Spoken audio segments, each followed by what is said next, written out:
Ladies and gentlemen, boys and girls, welcome to another edition of GRM Live. You are here on a very exciting night.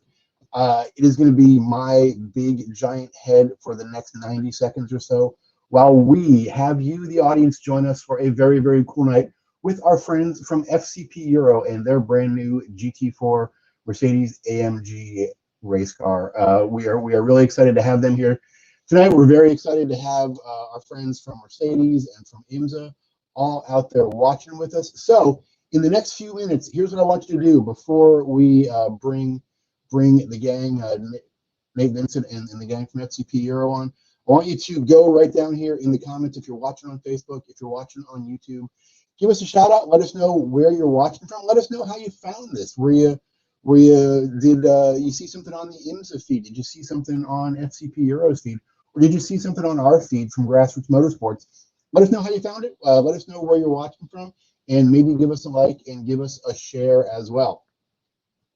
In the meantime, it would be fantastic if you would lock all of your doors, have your neighbors come over, board you inside the house, put the kids to bed, and we're just going to hang out for the next hour or so and talk about race car stuff with our race car friends, which is a pretty cool thing to do. I already got folks checking in from Portland, Oregon, a beautiful, beautiful town. Our friend Ryan here.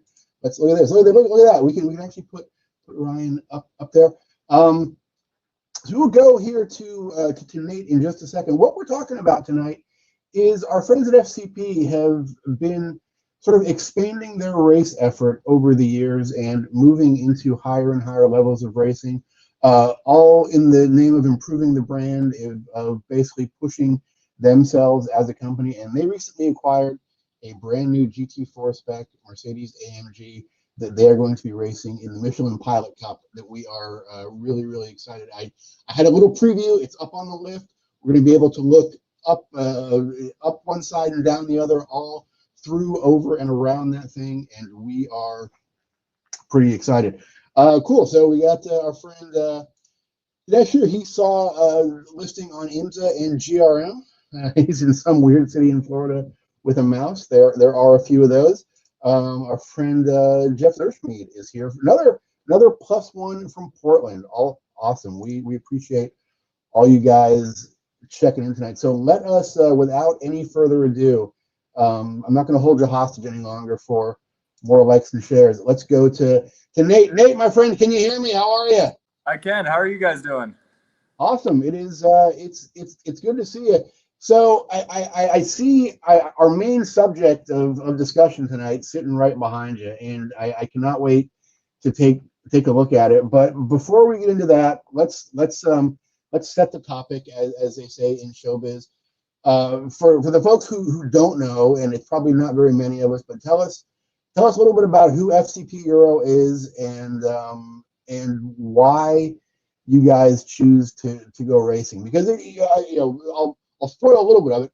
You're not a small company. You're a real company that has to make real decisions, and racing is a big decision. And it seems to me a company your size has had to do some math and figure out, like, okay, there's got to be a real return here. So how did you come to that? So yeah, give us a little bit of background on the company, and tell us how you guys how you use racing to improve your brand, because we'd all like to figure out the secret.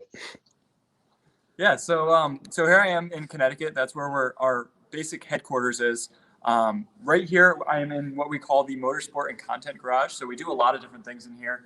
This corner is really focused towards motorsport. As you can see, we have an AMG GT4 right here. We have the spare car in the background over there, and then two guys working on it. And I will say both of those guys have other roles here. So we do a lot of things. And one of the ways that we incorporate motorsport is by having people that work in our warehouse, people work in our distribution center, on our catalog, different elements of the business, and they come in here after hours and help us out with the race cars. So right now, we're on the East Coast, so it's 9 p.m. here, and these guys worked a full day before this, and now they're over here working on fuel cells on a GT4 race car. So we're blessed to have people like that in this organization who want to, put their blood, sweat, and tears into obviously see us go racing and do some really cool things.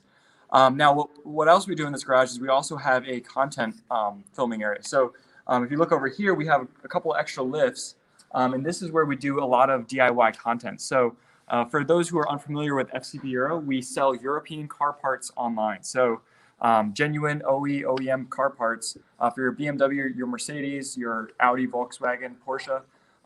And basically, we show our customers how to install those parts. That's one of the reasons why we love racing so much, is because it obviously gives us a good platform to test out some of these parts. And GT4 is one of the great platforms because it shares so much with the street car. A lot of the parts on this car are actually stuff that we sell or stock in our warehouse. So it's really cool to see the combination of how those two things come together. Sure. Well, and yeah, so as you panned over, we saw that C300 that you guys that's mostly like a champ car, AER, obviously, right? On Yep. on the front there. Was that is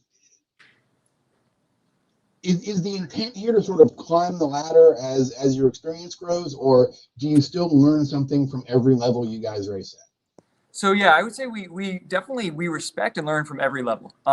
It takes a lot to run a team, an AR team or WRL team or chump car team, because basically you have to run on a shoestring budget most of the time.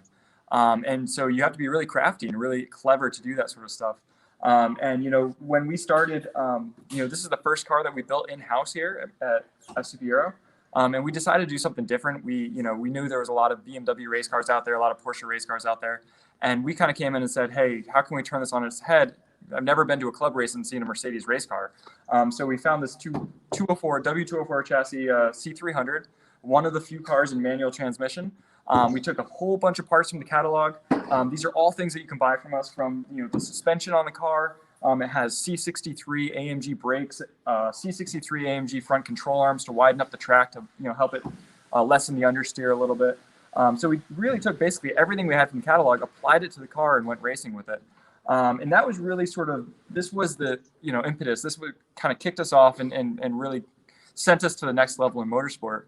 And then right after that, we decided to, this was relatively successful. We said, how can we get more exposure? How can we kind of take this to the next level? And that's when we really started looking into how can we not only build the grassroots brand, but how can we get in front of a lot of people and start, getting some TV airtime and going to races where there's actually a really big fan base. And that brought us into our first season in Pirelli World Challenge, or what is now TC America. So with the move to pro racing,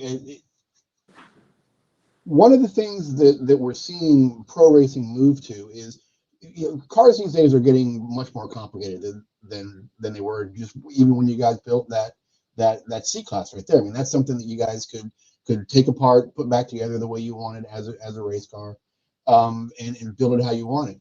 With the new breed of stuff, like whether it's your TCR car or the GT4 car you have sitting over there, even for somebody with a lot of technical skill, there's so many integrated systems on a car that are talking to each other that will just not function if they aren't talking to each other properly. There's integrated safety systems. I've got friends that are trying to build track cars out of C7 and now C8 Corvettes that as soon as they want to put a seat in it, they've got to defeat a bunch of stuff because the car doesn't want to work without the factory safety systems in there.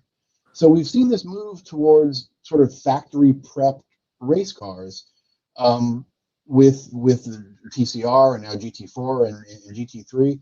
So when that thing first rolled off the truck, when you first started looking over it, that GT4 car, how much did you recognize and how much did you kind of look at and say, wow, this is something that is going to take some learning curve, or was it just a modified street car that just happened to work really well together?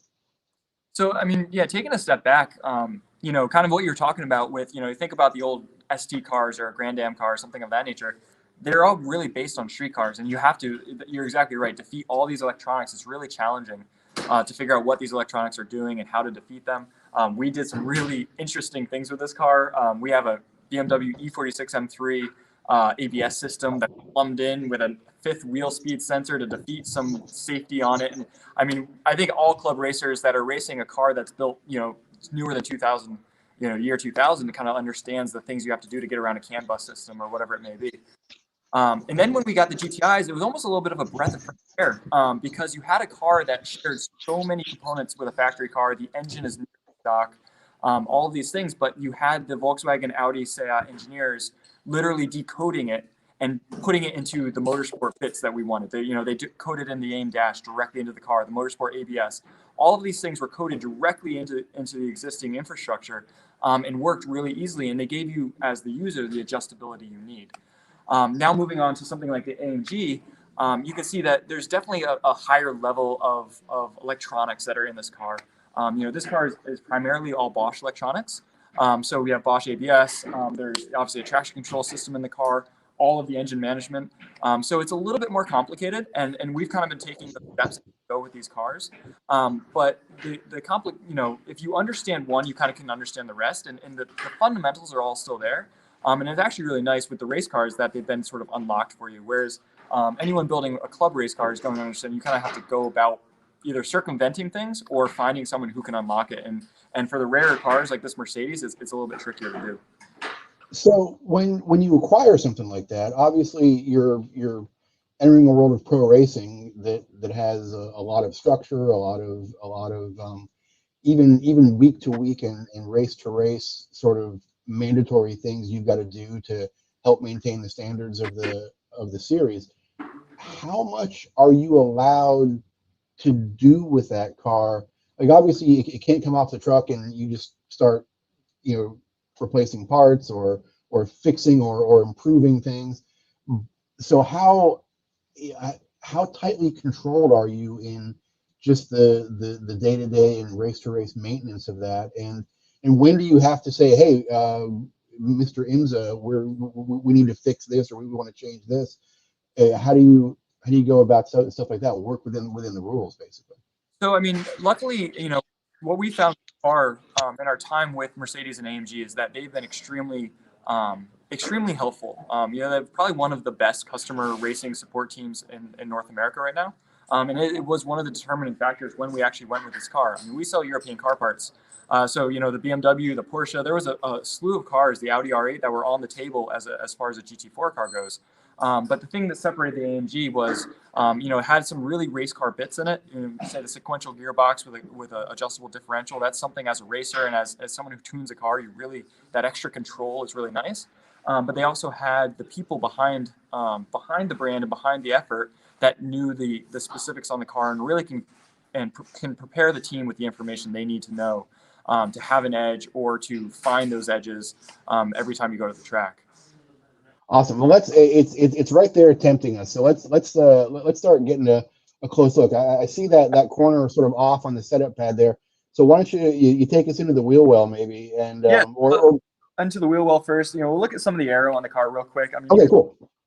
We have a pretty good sized splitter on the front compared to the normal cars. Some flaps over here, a little gurney flap over there. There's a lot of cooling that's going to happen on the front of the car. So you got your brake ducts over here. Oil coolers. This car actually, believe it or not, has air conditioning. So there's actually an AC condenser up on the front. And the reason why AMG can do that is because this engine can produce way more power than we're allowed to run. So the engine is actually detuned from a factory car engine. And as far as when we look at budgets and we look at the cost of racing, that's one of the things you really have to take into account is engines are expensive. And the more you stress and push that engine, the shorter its lifespan. And so understanding that this engine is really not under a significant amount of stress, it's actually kind of detuned and just kind of numbed out a little bit. That means that it has a super long interval.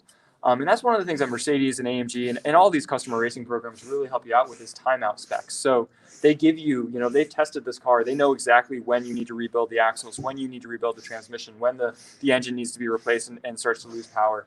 And so we have all of that. And what we've done is just converted that all into spreadsheets where every time the car goes out, we log the amount of time that the car goes out on track. We bring it back and we say, okay, next up is we're going to have to go through the right side suspension because that's where, that's timing up this time or whatever it may be. So give me a few numbers. Like what's the expected service life of that engine in there? So I believe the engine on this car is actually 40,000 kilometers. Oh, wow. So one of the highest, highest timeout items or longest timeout items on the car. Things like suspension, basically all the control arms are about 18,000 kilometers. And obviously as a team, there's time to be gained just by making sure that stuff stays sharp. So we may not be recommended to change our dampers out more than 10,000 kilometers. But you can believe that we're sending our dampers back and making sure that they're in top-notch shape, because that's a obviously critical item on the car, and we don't want to lose something like that. And is that thing basically serviced and supplied directly from AMG? Like, are there any outside suppliers you have to go to, or can you basically service the entire thing through AMG? Yeah, most of the parts can be, or everything part on the car can be purchased through AMG. There's parts that aren't necessarily controlled by AMG. So you can see, like right here, we have an AP racing caliper. Obviously, that's just an off-the-shelf AP caliper. The rotors here, these are Brembos that are on the car right now. But Paget offers options there. So there's a couple of things where they open it up a little bit. So there's a little bit of a competitive, on the pricing and on the possibly what may vent better, what may work better. But most of the parts are locked down, and like all these homologated cars, every part needs to be homologated. So right now on this car, we have KW suspension. That's what's homologated on the car. That's the only damper that is actually homologated on this car. But when we were on the Volkswagen TCR or the Audi TCR, there was actually 3 or 4 sets of dampers that were homologated. So there's ways that you can sort of find advantage here and there, depending on, even if you're running a homologated car that's really locked down as far as the bits that can go on the car. But to find those advantages, you have to do some testing. Are you limited as to how much testing or what type of conditions you can test in by the series with this thing? So aside from just timing to getting to the track before the race, we're not really limited to the amount of testing we can do. Okay. We have quite a few test plans laid out for these cars, and you may think that the less you can change, the less testing you need to do, but it's actually quite the contrary. The less you can change on the car, the more you have to manipulate small things and find advantages where people may not find them. If you look at Formula One or anything like that, that's really where it's that small little thing that no one thinks is going to be important. But if you can capitalize on that and make it better, then obviously that's a pretty big advantage. And obviously in endurance, a lot of that is going to be pit stops. A lot of that's going to be fueling. Ways you can make the car do better in certain scenarios. And obviously, one of the things we all love about IMSA and endurance racing in general is just strategy. It's not always the fastest car on track that's going to win the race. So it's fully a team sport. So one of our YouTube viewers just asked if you're going to be switching to the updated AP rotors, but it brings up a good point that on these parts that are homologated for multiple parts, do you have to declare a certain configuration at each race, or as long as you have something off that homologated list, you're good? I mean, does IMSA have to know if you switch from one homologated part to another? So really, as long as the parts are homologated for the cars, you are free to do what you want to do on them. And then there's some parts such as brake pad friction, which is completely open. So you're allowed to do whatever friction you want, and you can change things up. So really, there is advantage there, but it also keeps the cost down a little bit. You almost similar to what spec racing would be, where if you're a spec Miata guy or a spec E30 guy, you kind of lock down a little bit in the parts you can do, but you can find tweaks within those parts or little secrets that give you a little bit of an advantage. So yeah, and I would imagine even with setup, there's a good knowledge base that comes from AMG. Does it change the nature of racing when you have teams that are basically all using the same car and the same tightly constricted cars? Are teams more willing or less willing to share information, based on the fact that there's limited options at this point? Nobody really has any secrets. So is everybody tighter, or is everybody just like, it's an open book? I think if someone finds something that they feel is a good advantage, they're not going to share it with you. That said, I think there's quite a bit of information that is what I would call like public information, or pretty much everyone kind of came to the same conclusion at the same time, and then at that point, it's pretty much public information, and no one's going to try to hide it from anyone. Yeah. All right, so let's go back inside that wheel real quick, and just looking at that. Obviously, you've got a big rotor, big caliper. The stuff that's bolted to knuckles and uprights and stuff. How much of that is original Mercedes, and how much of it is bespoke race car parts? So pretty much all of the hard parts in the suspension are actually original Mercedes. It's surprising how much of the original car that Mercedes was able to use here. Now there's some changes as far as the joints. There's fewer bushings in the car, if any bushings at all. But you know, it's being a German parts sales company. We actually look at some of these parts, and it is literally the same stuff that we have on the shelves in the warehouse. You know, we pressed out some of the bushings here, the sphericals. They're the same exact parts that are found in pretty much, you know, every modern Mercedes, whether it's a W205 C300 all the way to an AMG GT. So there's a lot of places where you can do a lot of cost savings on this stuff. You know, when the manufacturers are using factory parts, you know, that keeps the cost down because these are mass-produced parts that don't cost huge amounts of money to manufacture. So it does make the racing a little bit more affordable. That said, you know, stuff like the carbon fenders and the carbon, you know, hoods and stuff like that, that's where really the, you know, the bespoke racing parts are, and that's where the money really is in these cars. So the cool thing about that, though, is there's an AMG truck at every race you go to that has every single part you would need. So how has that helped you guys? Like, what spares do you travel with, and what spares do you sort of rely on the AMG truck for? So that's one of the beauties about AMG, and you know, kind of running different cars, some that had better support than others. AMG has one of the best support systems out there. So you know that there's going to be a truck there, there's going to be engineers there that understand these cars. There's also going to be a lot of tools that you need to service these cars, as well as, you know, body panels, suspension parts, all of those things that you need to keep this car on track. And so from a budgeting point of view, you don't have to spend the money until you actually need to spend the money, which is hugely important for these smaller teams just like ourselves, where we are running a really tight budget and we can't just afford to have a complete, you know, body for a car sitting in the truck at all times.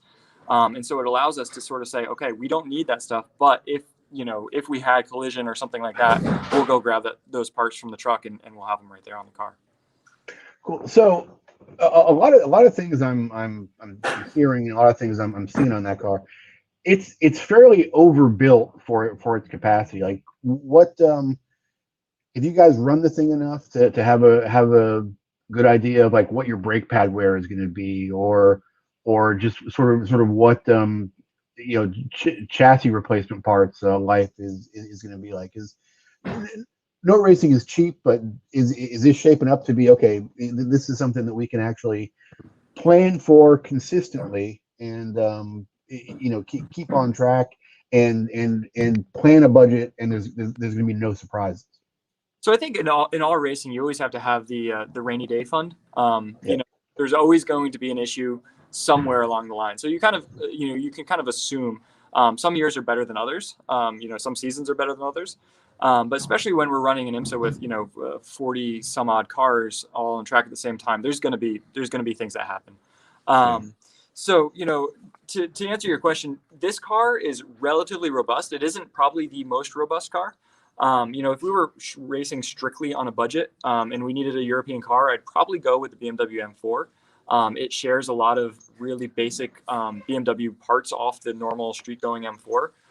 And that's just a little bit more of a budget car in general to run.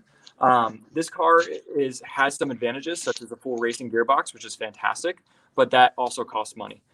So you're kind of giving up in some places and losing in others. And then, of course, you know, in all top-level racing, we have the BOP to contend with. So a little bit of it is sometimes a roll of the dice where, you know, sometimes the BOP is really in your favor and you have a really fast car and you know that a top 10 or a top 5 is totally capable, or the car is totally capable of that. And then sometimes you just got to understand that, you know, these other cars just got it right this time, and you know, maybe top 8 is, or top 5 is all you can really do.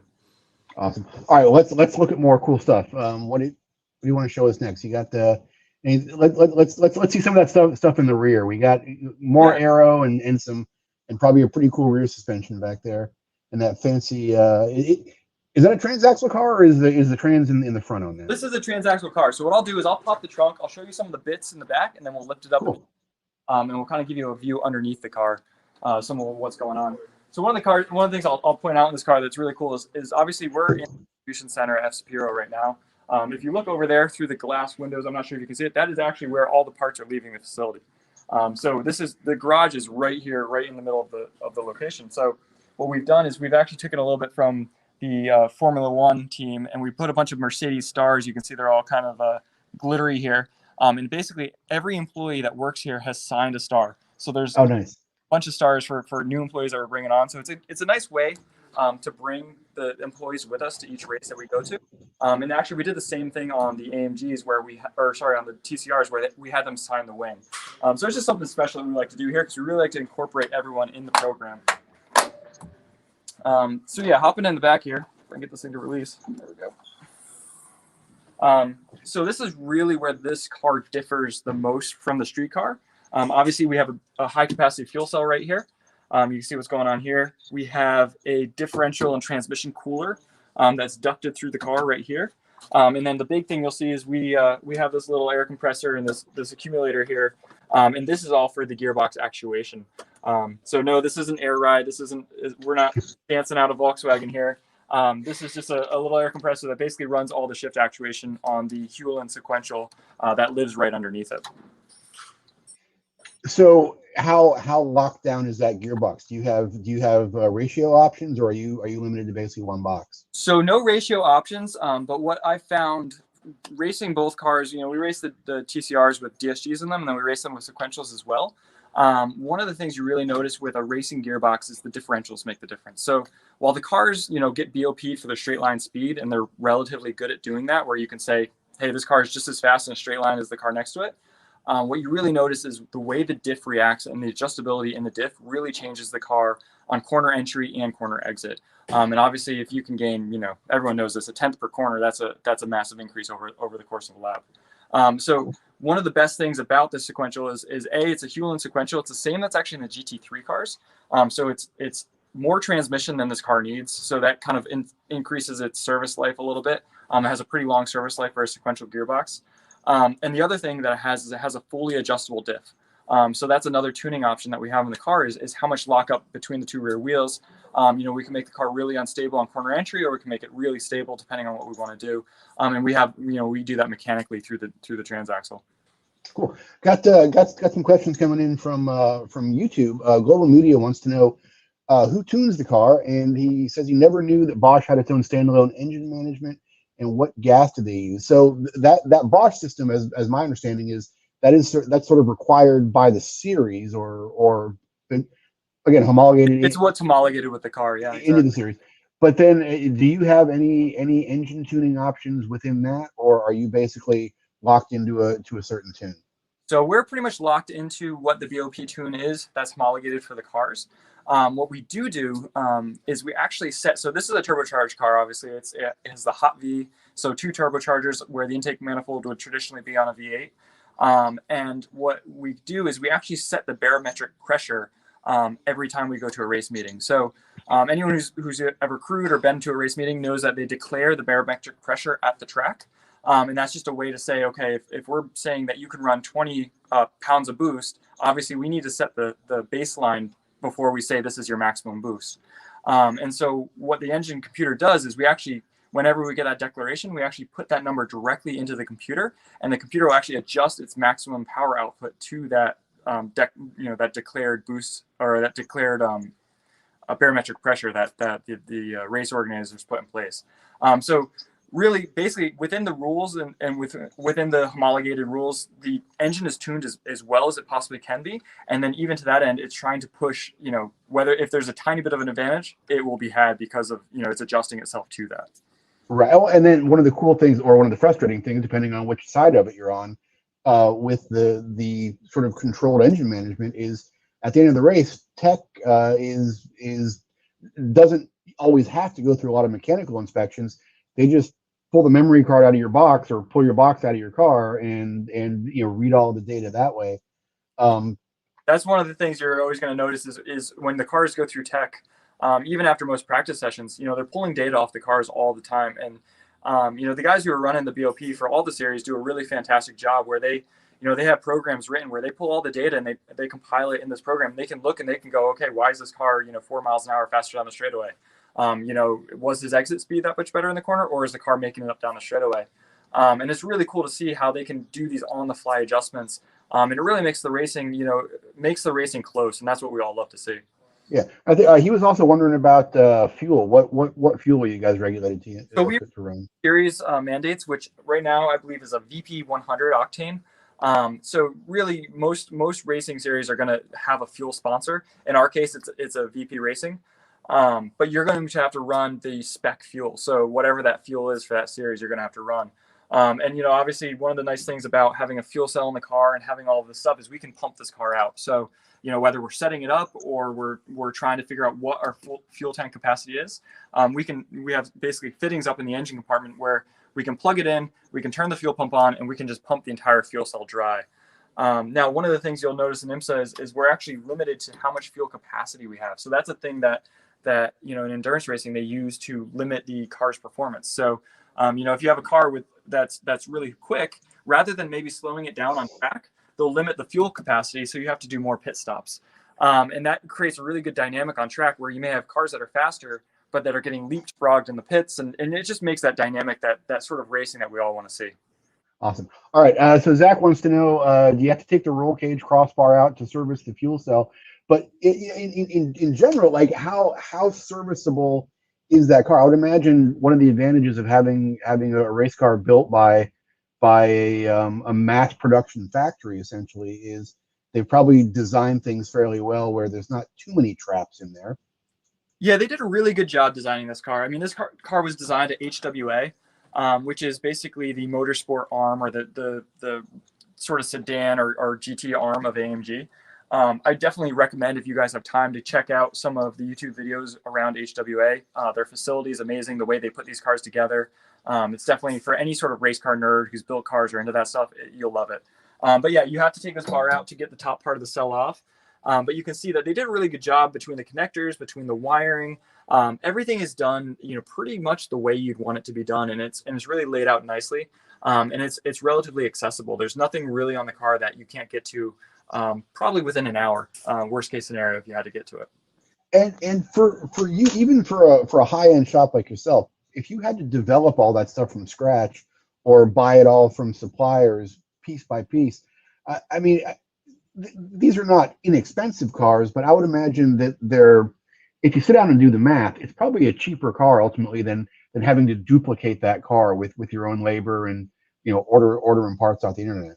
Absolutely. I mean, I think TCR is one of the best ways to explain that, right? So, you know, you could buy a TCR platform car brand new for a little over $100,000. And if you look at, you know, British touring car, which is running almost the exact same formula as TCR, you know, about 300 horsepower cars, front drive, rear drive, you know, the same sort of formula, those cars cost nearly, you know, each one is over $1 million, you know, budget to actually develop that car, get, you know, one or two of those cars put together, build the suspension components for it, all of that sort of stuff. So, you know, the formula for customer racing is really nice because it basically compiles everyone together, and we're all kind of paying the race car tax together versus one team, you know, spending all of that money and then getting a huge advantage because they spent all that money developing that car, where a smaller team doesn't have that $1 million budget and they're going to be spending $400,000 to develop a car, and it's just never going to be anywhere close on track. Yeah, awesome. Okay, so we caught up on questions here. Last one, Lucius wants to know, or no, sorry, Freedom Machine wants to know, is you guys concentrating on pilot challenges here? Are you doing any SRO with the car? What's the goal here? We are concentrating on Michelin Pilot Challenge right now. We do have a second car sitting over there, and you know, there's a couple of races that are very interesting. Obviously, we're up in New England on the East Coast, so anytime any sort of proper racing comes to either Watkins Glen or Lime Rock, we get really excited. Those are our favorite and our home tracks. The other thing that, you know, we've been looking at is, you know, possibly getting involved in some longer endurance racing. So, you know, I know that last year there's a successful 8 hours of Indy. The SRO, really cool race, gets a lot of international attention, part of the International GT Championship. And so there's always a thought of, if we can find the funding and we can find the reason to do it, we'd certainly love to champion one of these cars for a long endurance race like that. Yeah, the Creventic series has really taken off the last couple of years too. Doing a lot, and that was actually where the AMG first came to the States. It was the first race it ever ran in, so way back when. Cool. All right, let's see. Okay, yes, we are actually caught up on questions now, so you may continue the tour, sir. Yeah, I'll come over here. I know there's a couple questions about the electronics, so I'll kind of open up this door as much as we can here, point out some of the stuff. So this is really the Bosch electronics right here. So this is all the stuff living on the passenger floor of the car. We have a ballast box here. So this is always for BOP stuff where we have to weight the car down. Fire extinguisher. I love this stuff. This is just classic race car stuff. You know, I feel like I should point out that I love the fact that the ballast box that is supposed to be really heavy has a carbon fiber lid. Yeah, you gotta. It's only the ballast that's supposed to be heavy, right? But yeah, you can see a lot of plugs in here. There actually is a C insert in this one. Sometimes they're out, but it's a pretty friendly car. For all the nerds out there, I'm sure you guys will love this. Our ABS and traction control goes to 11. Nice. So for any Spinal Tap nerds, you can get a kick out of that one. I don't know if that was a joke that they had out there, or if that's just a normal thing, but we love it. So, but yeah, the car's a really cool car. It's a bolt-in cage. Obviously, this body shell is completely aluminum, so all of this stuff's aluminum. So the cage is bolted into the car, no kidding. Which you're finding is more common these days. So you look at the BMW 235iR, that's a bolt-in cage. A lot of these cars that are aluminum or monocoques are bolt-in cages. And obviously, one of the nice things about having a homologated car is all of these cages are crush tested. So you don't get a cage homologated unless it actually goes through a proper testing procedure. Whereas in club racing, obviously we don't go and crush our first club race car that we built. So the rules are a little bit more stringent on the cages as far as you need more bars and thicker bars, things of that nature, because they don't know. It kind of has to be a one-size-fits-all shoe as far as the cage goes. So are you allowed to make any changes to that cage, or would those have to be approved? We cannot make any changes to the cage. So there's some things that you can get by homologation, calling things safety changes. So if a seat doesn't fit right, or say the harnesses aren't doing what you need as a driver, or something of that nature, and you can qualify that as this would provide additional safety for the drivers. That's usually the one thing where the series will look the other way with homologation and say, okay, I understand, you need to do that to be safe. But aside from that, they're going to be pretty stuck to what the homologated documents say and what we need to run in the car.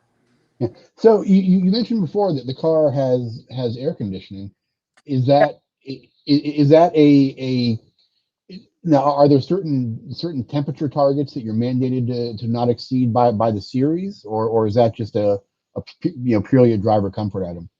This is really a driver comfort element. Obviously these cockpits get pretty hot. You have a big, turbocharged V8, sitting basically right behind the dashboard, and then we have a running hot sequential gearbox sitting right behind the bulkhead in the back of the car. So the cockpit temps get really, really hot in these cars, and they don't have a lot of ventilation, as you'll see. This doesn't go anywhere. So basically Lexan windows on either side. We have small little vents, in the back here, but the air doesn't move. And so actually having air conditioning in the car is really nice, just to kind of, it's not air conditioning like, you would have in your Chevy Suburban, where you're going to get, nice 68 degrees in there. We're lucky if we can get it down to about 90.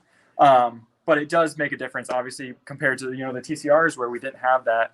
We raced in Utah. It was nearly 100 degrees, and I remember my shoes melting to the floor of the car because it was just so hot in there. Yeah, that's not fun. So that's not a OEM system. That's like basically a motorsport style system with an electric compressor, or is it an engine driven compressor? It's an OEM AC unit in this car, so it's pretty up what the street car would have, and it just blows cold air at you. Unfortunately, there's no insulation, so the car is just radiating heat at all times. So that cold air doesn't go as far as it does in your street car. So how many miles have you had a chance to do in this thing so far? I've done about 30 feet so far. Oh, really? So we haven't really put a lot of time into these cars yet. We're looking, we're actually planning on heading out early in March. And we're going to put we have basically 3 tests planned before our first Michelin Pilot challenge round. And we're really excited. I can't wait to get behind the wheel of this car and actually, put it through its paces, and really get a feel for what this car is all about. And honestly, I'm kind of excited because this car was one of my first loves. This is a fantastic little car over here that we built. And this is really just kind of its bigger brother over here. So bigger, more prestigious, more expensive brother, but it's still related.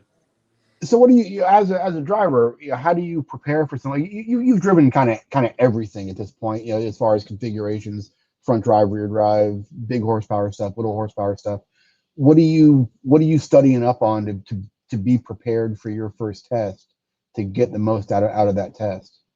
So this car honestly is relatively locked down with the homologation. There's not a huge amount of tuning we can do, spring racer lockdown, stuff like that. So really kind of going back and knowing what the things from an engineering point of view that I would do to the car to get it to do what I would want it to do on track without being able to tune some of these fundamentals.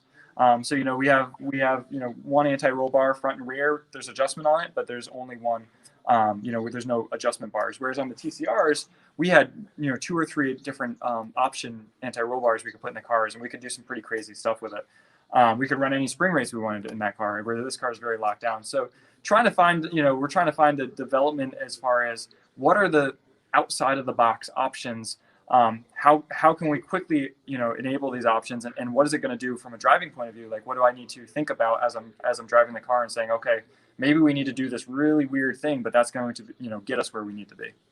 Cool. Awesome. All right. So I know we want to get the thing up in the air. Let's take a look at the driver compartment there a little bit before you put up. I'd love to see where you're going to clock in here pretty soon.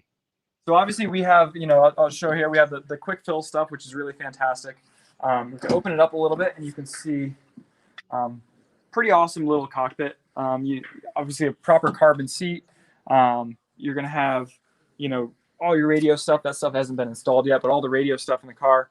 Nice steering wheel, tons of adjustability. So one of the things that AMG did with this car is lock down the seat, which is obviously much safer for a driver. This seat is not moving anywhere. It's also much easier to set the car up because we're all, depending on the driver's size, changing all that, we're all locked into the same location.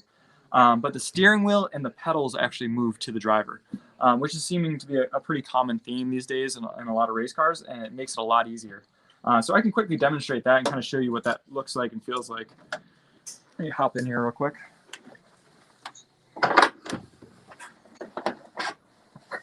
So as you can see, huge amounts of adjustment on the steering wheel. So normal lock, just like a street car would have. But you can see we have a huge up and down, so you can really get the steering wheel where you want it to be. And obviously you can do that in a pit stop, which is really, really nice.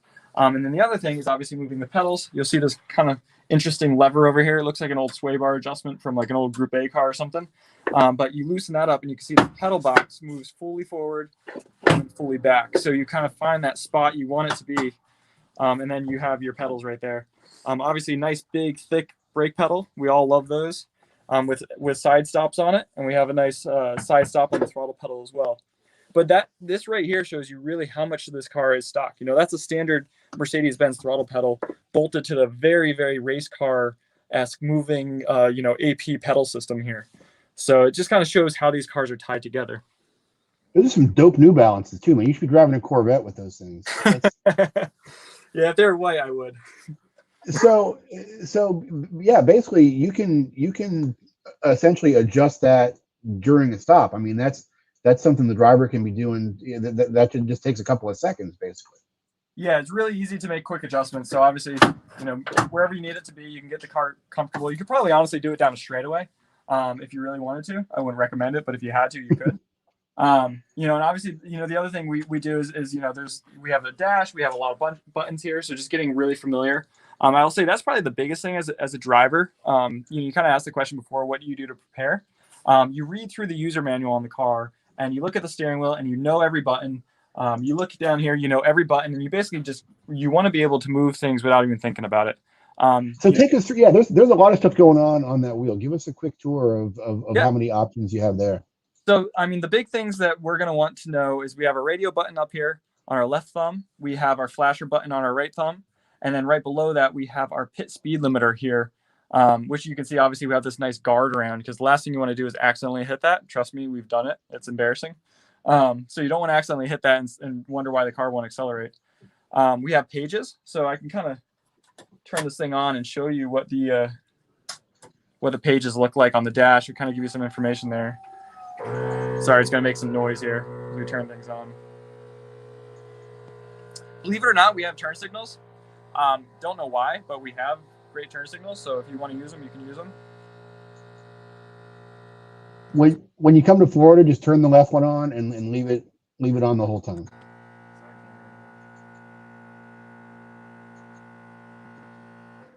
All right, sorry about that. So that's the air compressor charging up, getting ready to do some shifts. We have our wipers right down here. Start, stop, high beam, sequential gearbox. So we have a neutral button right here. And then we have a reverse button over here. So these are how we put it in neutral, reverse. Everything else is just going to be done with the paddles, actuated straightforward. We're not plugged in here, so I actually can't go through anything. So give me 1 second. So do you have to launch from like your pit exit? Is that with the clutch or are you? Yeah, so sequential gearbox, we have a clutch. You'll see that pedal is actually buried a little bit deeper. So we have the dead pedal over here, and then the clutch pedal is buried a little deeper, and that's, yeah. So this is for starts and stops. Basically, you come into the pits, shut the engine off, and as you're leaving, you basically accelerate, and then it's full flat shifts from here on out. Looking through, obviously, you can see we have some different pages here. Really helpful for, here's brake balance. This is great for setting up the car. You can see all that data is being fed through here. And that's really kind of what I was talking about before, where I know a lot of the club racers are struggling with how do I get my car to, how do I get the data off the engine, the oil pressure to get to my aim dash or whatever it may be. This is where these cars that are built by the factory really excel, is because the same engineers that are doing this for the factory are giving the same, coding and engineering to these motorsport systems. So you get these really great dashes and all this information coming right back to you. And this is obviously in the form of data as you're driving as well. So things like this, you can see we have a lot of things. You get errors on the engine. Moving through, this is what I was talking about, that BOP setting. So looking at the, the basic barometric pressure at the track. Going through here, some calibrations. You can see, that's my throttle position, my brake pressure, a lot of things here. One of the coolest dashes on this car is actually this one right here. So this is your OBD2 scan tool on a dash. So this basically all the errors for the engine all coded out. And so what this allows you to do is if say you're having a misfire, something's wrong with the car, you can come to this dash and I can call in on the radio and say, hey, the one on the top right is not reading right. And obviously you can see that's a cam sensor, and the engineer can look at the same screen and go, okay, we have an issue with the cam sensor. Or, they go to the next one. Let me page over one more. I'd say, hey, we're, on the second page, I'm having an issue on the, the second one up from the bottom there. And obviously there's a power supply issue. So it allows you to diagnose the car hot on the track, and give the crew the information and what they need to basically, prepare to, fix the car right there in the pit lane. That's cool. And is that all being fed back to the crew as well, or are they relying on your reports? Like, do you have real-time telemetry for any of this? We don't have real-time telemetry from this stuff. We have obviously timing and scoring on radio. We have other things going on, but we don't have telemetry coming from the actual engine computer. So this is directly on the driver to relay this information. And these screens make it so much easier versus saying, hey, I'm getting a 3 flashes on the blue light or something that you find in other dashes. Very cool. So from your perspective, just sitting inside of there, what's the one thing about the race cars for me is like when you have this area where your visibility is good, you have a good knowledge of like where the corners are of the car. It kind of gives you a sense of confidence as a driver. What's the view out of there like, and what's going to take some getting used to for you? Yeah, so this is actually one of the things that is going to take a little bit to learn on this car, just because it is probably the car with the longest nose and the least visibility out the back that I've ever driven. This has a really, really long nose, and just kind of understanding right where those corners are is really key. It's how you race hard. Everyone wants to be in everyone's draft, or you want to be as close as you possibly can without hitting them. And so understanding that length is really important. And then the other thing is, I don't know if you can see it, but these mirrors are pretty tiny on the side of the car, and they don't give you much periphery. So yeah, you can see how small they are. They're pretty tiny little mirrors. Obviously, we have a nice big, probably the same mirror that's in most club race cars, which is just your typical Longacre convex mirror, which is by far probably the best mirror you can get as far as just race cars go. And you could see more out of this than anything else, but it's still pretty limited out the back of this car. So just getting familiar with that and really knowing where the car sits and what to look for. That's just feel and getting comfortable with it. But that's definitely one of the challenges for the driver. Yeah. So I understand that in IMSA, well, in really any racing, you have to be held to certain bailout times. What is your target bailout time for that thing? So I believe we have to be under, I want to say 10 or 7 seconds. I'm not exactly sure. I believe an SRO is 10 seconds. But yeah, it's definitely, this car is a little trickier than some of the other cars to get out of. The steering wheel's, a little bit stickier here, and there's not a lot to grab onto. So it's definitely something you're going to want to practice. And hopefully we don't rip our new Sparko race suits, the goal. Yeah, you're not allowed to do the bailout test in like shorts and a sleeveless shirt or anything, are you? Oh yeah, they want you fully geared up with the with Hans and everything. And that, honestly, that's another thing that makes it tricky, is obviously the Hans and just being able to look side to side. Helmets, you can't look down with your chin, so you're kind of stuck there a little bit. But yeah, you want to check under the hood real quick? Yeah, absolutely.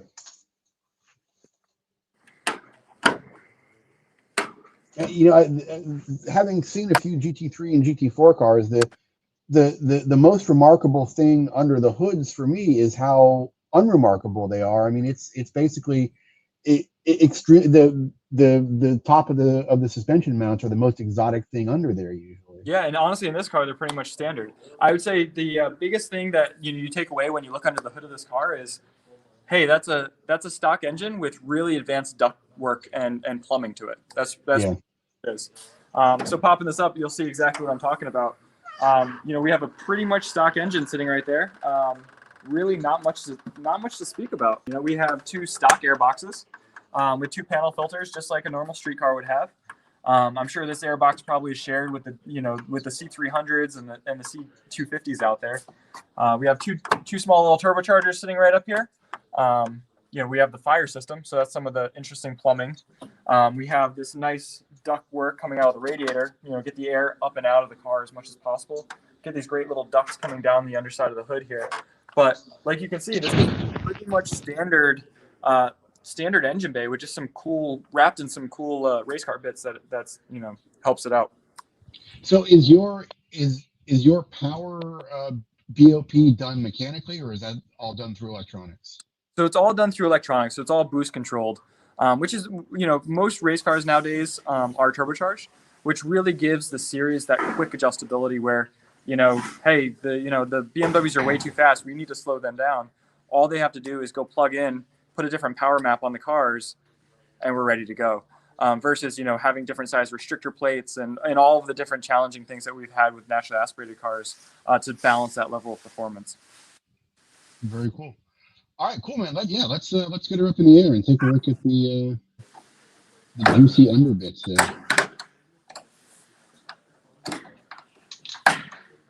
And actually, in the meantime, while Nate's doing that, a couple of shout outs here. First off, thanks for joining us tonight on here. I'll even bring myself up while Nate's doing stuff. Thanks for joining us here on a special edition of GRM Live. Thanks to FCP Euro for showing off their car. You can obviously check us out on the web at grassrootsmotorsports.com. And I'm being told I'm sounding a bit muffled, so I will do what I can to fix that. Could be that I'm fighting with Nate's lift over there.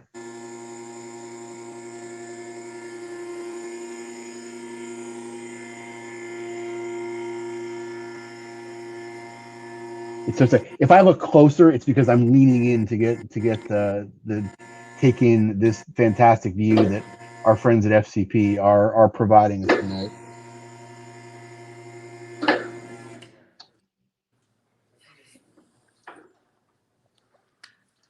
All right, so here we are under the car. As you can see, we can kind of go under and check out some of the suspension bits and really show you how standard some of this car really is. So if you look right here, JR can come under here. You can see that this is a standard AMG control arm. Nothing different at all. This is an off-the-shelf part from one of these cars. But then if you come around the front here, you can see that, something like the sway bar, rather than having that stock sway bar come down to one mounting point, you can see they've offset that mounting point. So we have a soft front bar and we have a hard front bar right there. But this is using a stock sway bar, the stock mounting point on the control arm, but some clever engineering here in this little tie link here to give it a soft and a hard setting. Yeah, that's pretty slick. So when are we going to see that adjustable bracket in the FCP catalog? Yeah, exactly. That's one of the things we love about these cars is when you get a car that so resembles a stock car or has so many stock parts, it allows us, we don't manufacture parts here. We can go to vendors who we work really, really close to, a lot of them that you'll find on the side of the car themselves, and ask them and say, hey guys, we found this really cool solution. Do you want to provide something, and then we can have them go to market with it, and we can offer it to our customers, which is fantastic. We did that a lot, honestly, with the GTIs because it's such a popular platform. Track day enthusiasts to family cars. It's a great little car, and we found a lot of solutions. Sort of working with the car and ways to make it better. And we had some project cars in here as well that were street-based cars, and so we were basically kind of parlaying that information to those manufacturers and to those design companies and saying, hey, if you want to build a new motor mount system for this car, we have a customer base that wants it, and we'd be happy to help you engineer it. Very cool. So how much of the aero on the underside? I mean, I'm not seeing like a full flat bottom or anything. No, it looks like it might just be the splitter there. Yeah, pretty much from the front axle forward. Obviously this is race car bit here with a splitter. There is some vents right here, to kind of help it out a little bit. But you get past that, and you're looking at, this is really just normal underbody panel right here.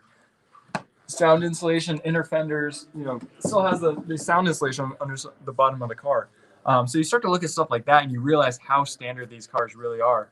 And that makes it, a lot more cost effective to run when you're buying parts, directly from Mercedes right off their catalog versus buying these, bespoke craftsman made racing car parts. Awesome. So we had somebody asking about the weight on the old show we used to do. We used to have a segment where we weigh a car every week. What does this thing weigh, or what is it required to weigh? So there's a big discrepancy there. Okay. This car right now it weighs, I believe it's around 1,350 kilograms, so about 3,000 pounds, a little less than that, I believe. What we need to weigh for the series is we actually need to weigh 1,500 kilograms. So that's additional 150 kilograms in the car, which is about 2 of me's. So that's a lot of weight that we have to put in this car. But that's what the series dictates. That's what makes the racing fair. So we understand it, and we'll do our best to try to get that weight nice and low and balanced in the car. But we'll do our best to lug that around with us. And so how often will you get updates on what you have to, or do you have any sort of feel about how does IMSA like to give you those BOPs? Do they add weight or take away power, or what's the preferred method, or do you even have a feel for sort of what approach they're going to take? So most of the small updates are going to come in the form of adding a little bit of weight or taking away ride height. Those are the easiest things for the teams to adjust. It doesn't require huge amounts of changes to the car. The dynamics stay relatively the same, yet you kind of slow the car down throughout its course of its lap. Now, if they need to take more drastic measures, it's going to be power reductions. You're going to add significant weight to the car, and if they really need to make a big change, it's probably going to be a fuel cell capacity change, which is going to be probably the hardest thing for the crew to make that change. So sometimes there'll be weekends where we'll go out and practice, and after practice we'll get a fuel capacity change. And that's going to be full steam ahead for the team to rip open that cell. Basically displace some of the volume of fuel in there with something else, and then put that cell back together so we can pump out the correct amount of fuel and not be disqualified. So when you're doing your preseason or your non-race testing, will you sort of anticipate some of those future BOP changes and maybe have setups ready to go for, hey, if we get 10 less horsepower or 10 more pounds, we need to have a setup ready to go, without having to test it on the fly? Yeah, what we usually try to do is bookend. So you usually run the car light and see how it does with tire degradation, see how it does in speed, and where we like the suspension, and then you run the car really, really heavy, and you test the exact same thing. So obviously a heavier car is going to be harder on brakes, it's going to be harder on the tires, it's going to be harder on the suspension. So we like to know all of that stuff in advance and say, okay, if we get bumped up 50 kilos, what does that mean for our tires? Do we need to change our race strategy? Are we, maybe we're going to just try to change the right side tires in the car. We're going to have to change all four, something of that nature. Obviously tire pressures, things of that nature. So really kind of being able to bookend it and kind of set anchors on either side. And then you can kind of, you can extrapolate from there and figure out where you need to be depending on what the BOP lands. Very cool. So what's your target date for first race in this thing? So first race will be at Mid-Ohio. So I believe that is May 14th, 14th and 15th. Mid-Ohio, fantastic track. Bunch of race fans out there. Really excited to get out there and see what this car can do against the Michelin Pilot Challenge field. I think we're gonna have a lot of fun. But yeah, really looking forward to it. And we're gonna be doing some testing before that, so stay tuned to FCP Euro and FCP Euro Motorsports if you want to see some more testing footage. We'll try to get behind the scenes, maybe even some driver's eye stuff, give you a feel for what a pit stop's going to feel like from a driver perspective, but also from a crewman's perspective. Changing the tires, changing 4 tires and fueling a car and doing a driver change in 30 seconds is not an easy feat. And I'm sure there's plenty of WRL and AER drivers and crews that would love to see that and kind of take some technique from that. So yeah, and one of the things you guys do such a good job of is providing, not just a great deal on parts, not just great knowledge, but great content that sort of keeps you engaged with people. So talking about that engagement, is your crew all FCP employees? So our crew is I would say 80% FCP Euro employees. Okay. Which is pretty awesome. All the guys here right now have jobs somewhere else in the facility and are, like I said, working. Basically, they're still here working on the race car, nearly 10 o'clock at night, on the East Coast, and they're still fitting things and making things fit together. So we really value our culture here, and we try to bring everyone, like the stars on the car, crew members working here. Everything is really kind of integrated as the big FCP Euro family. That said, we do hire in a couple specialty people who really, their careers focus directly on motorsport, whether it's our engineer, a couple people as far as the data and the electronics on the car who really have a lot of experience with that and can help us kind of further our knowledge. The other thing we try to do is, and this is new to us, we're trying to bring college and high school interns in as well, because, we really feel like we want to give back to the community. We have an awesome facility here. We have this awesome program we're super excited about, and we want to kind of open up people's eyes to see what we can provide, young people who want to get into racing, a platform or a stepping stone to help them understand, what you could do and what this can really do. Awesome. So if we're having this conversation again in November, what does a successful first season for you guys with the GT4 car look like?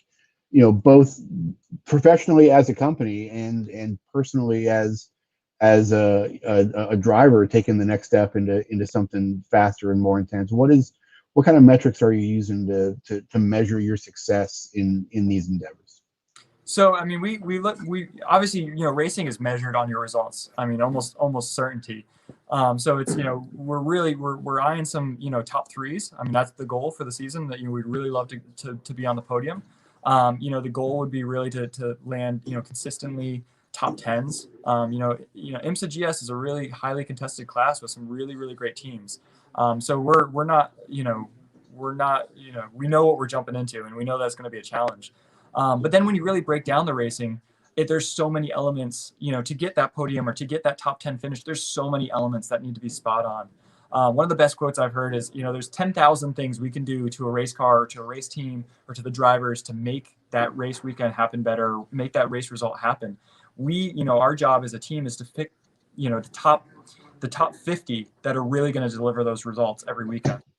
Whether the weather's changing or sure we nail our pit stops and we're keeping them tight. To the driving point of view, making sure we don't do something stupid and write off a car or, rip the side off of it or something like that. So there's a lot of elements that go into that actual performance, and that's what we really measure as our team. The results are one thing, but we know that it's a building block of all of these other measurements that really nail those results. And so we really dive down into each one of those building blocks and make sure we're hitting it right. And if we're not, we go back to the drawing board and say, hey, what do we need to do? How do we improve? Do we need to do more training? Do we need to, what do we need to do to make that better? So if that all works out, GT3 car next year? I'd love it. I mean, that's where, we're looking at, it's hard not to watch, the 24 hours of Daytona or, 12 hours of Sebring, something like that. And look at the GTD cars out there and say, hey, that's really where, the pinnacle of sports car racing in the US for us. We have an affinity with GT cars or with touring cars that are really relatable to our customers, to us as people, cars that resemble the cars that are driven on the street. And obviously GTD or GT3 in general is something that's really, really attractive to us. Awesome. All right, Nate, I will let you guys get back to work. Thank you very much for joining us tonight. Before we go, did we miss anything that you want to get out there to everybody? We've been preaching the gospel on FCP. I mean, a lot of our project cars at Grassroots Motorsports, we could not do without without having a company like that doing that stuff. But before we go, anything we missed? I don't think we really missed anything. I mean, there's a lot of reasons why, you know, I personally buy my car parts from us, not just because I'm employed here, but because, you know, it makes sense. You know, we offer some really cool value propositions for our customers, whether it's, you know, the free shipping over $50. One that usually turns a lot of heads is our lifetime guarantee, which probably don't have enough time to explain here, but go check it out on the website. And I will also say that every single employee here is a car enthusiast. We really care about what we do. You know, you walk out in our parking lot at any time. There's someone going to an autocross every weekend. There's someone going to a track day. We have drifters here. You know, everyone is involved in the car culture, and I think that's really cool because isn't that why we all do this? We just love cars. We love, you know, the camaraderie and the feeling that we get when we're all with our car buddies. Whether it's racing in IMSA or it's going to your local autocross, it's all the same. And that's really why we do this and why we appreciate what we're able to do so much. Awesome. Well, hey, thanks for hanging out with us tonight. We appreciate it. Can't wait to see updates on that thing online, and we hope to see you here at Daytona next year with it. Maybe we'll bring you into the studio and take another look at it. But Nate, Vincent, thanks to you and the entire crew at FCP Euro. Have a great night, man. You too. Thank you so much, guys. All right, that's it. What a cool thing to do for an hour. I could spend all night looking at awesome race cars, and I think you probably are a little bit like me, and you could do that too. So we'll say goodnight to everybody here. Yeah, Calvin says thanks. FCP Ray says cheers. Yeah, that's a cool thing for them to do. 9 o'clock on a school night, going in and showing us a lot of cool stuff. We will sign off tonight by saying thanks for the tour, FCP Euro.